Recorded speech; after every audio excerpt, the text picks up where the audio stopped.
When it comes to friendship and love, they say opposites attract. You probably recall seeing this a million times in the movies and on TV.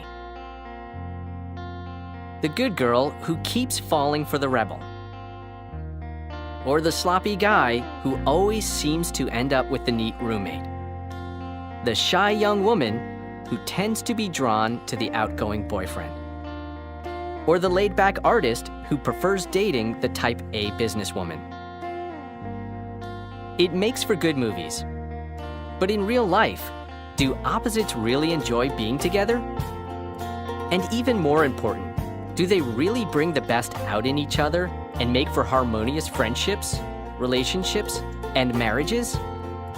The answer is no. Or usually not, according to the experts. Sometimes opposites really do attract. Social scientists say that we sometimes admire people who complement us, who have skills or traits that we lack. Someone who can help us get through life more easily. But more often, in friendships and in love relationships, we look for someone who is just like us. We need to date people who share our values, our outlook on life, and our experiences. On online dating sites, for example, people often say they expect to date someone who is their opposite. But studies show that the people they decide to go out with usually have personalities that are very similar to their own. But what if you begin dating someone and then realize they're really opposite from you? Should you give it up? Or can that relationship work? Social scientists might suggest rethinking that relationship, because all those differences that attracted you at first will likely cause you to clash and drift apart later on.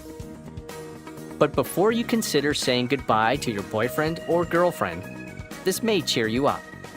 When it comes to opposites, there's a big difference between attitudes and personality.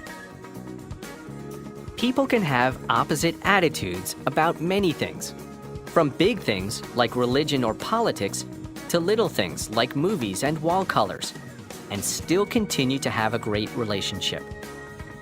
But people who have opposite personalities? Well, that's a little more difficult because they're more likely to clash. It's much harder for opposite personalities to empathize with one another, to reconnect after arguments, and to handle all the little compromises that relationships require. So, in the end, the good girl should probably do without her rebel boyfriend and start looking for a nice guy. The laid-back artist should try to run into someone who shares his relaxed energy.